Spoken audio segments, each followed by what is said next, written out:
नमस्ते, मैं सुमित कुमार और आप सभी को बेनिफिट मेडिकल क्लासेस में स्वागत है।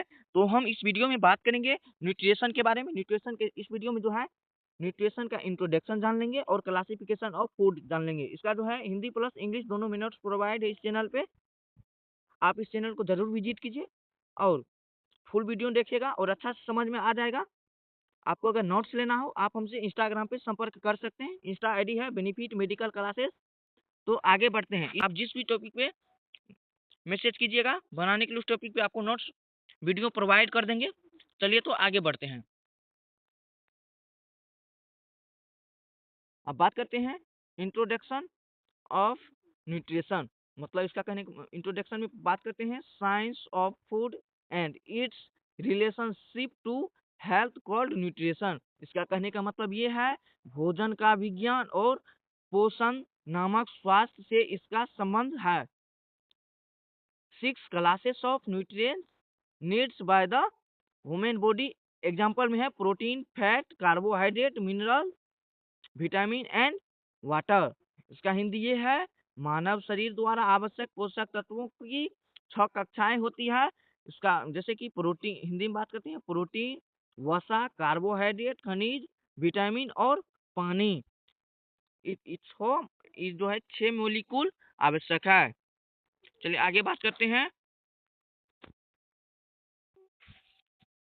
और ये है यहाँ पे ऑर्गेनिक और inorganic complex in food called nutrition. मतलब इसका कहने का मतलब ये है पोषक तत्वों नामक भोजन में कार्बनिक या अकार्बनिक परिसर में होता है।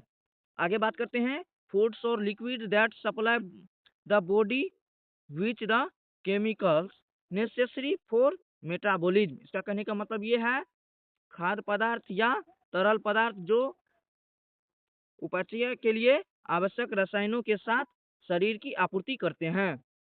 और आगे हैं essential nutrients are those content that the body ether connect synthesize और synthesize quantities not sufficient to meet needs। इसका कहने का मतलब ये है आवश्यक पोषक तत्वों ये सामग्री है जो शरीर या मात्रा को संश्लेषित नहीं कर सकता है, जो कि जरूरतों से पूरा करने के लिए पर्याप्त नहीं है। चलिए आगे देखते हैं। न्यूट्रिएंट्स में be divided into two major group. Two major nutrients में बी डिवाइडेड, ये जो है दो भागों में बांटा गया है, micro nutrient and macronutrient and micronutrient. अब बात करते हैं micronutrient. Protein, fat and carbohydrate called micronutrient और proximate principle because they form the main bulk of our food। ये जो है इसका कहने का मतलब ये है मैक्रो पोषक तत्व जो है, मतलब ये जो है प्रोटीन, वसा और कार्बोहाइड्रेट जैसे माइक्रोन्यूट्रिएंट या समीपस्थ सिद्धांत कहा जाता है, क्योंकि ये हमारे भोजन का मुख्य थोक बनाते हैं। अब बात करते हैं micronutrient. Micronutrient minerals called micronutrient because they are required in small amount in body. इसका कहने का मतलब ये है सूक्ष्म पोषक तत्व, विटामिन और खनिज जैसे माइक्रोन्यूट्रिएंट कहा जाता है क्योंकि ये शरीर में कम मात्रा में आवश्यक होते हैं। माइक्रोन्यूट्रिएंट हमारे शरीर में कम मात्रा में आवश्यक है। और आगे बात करते हैं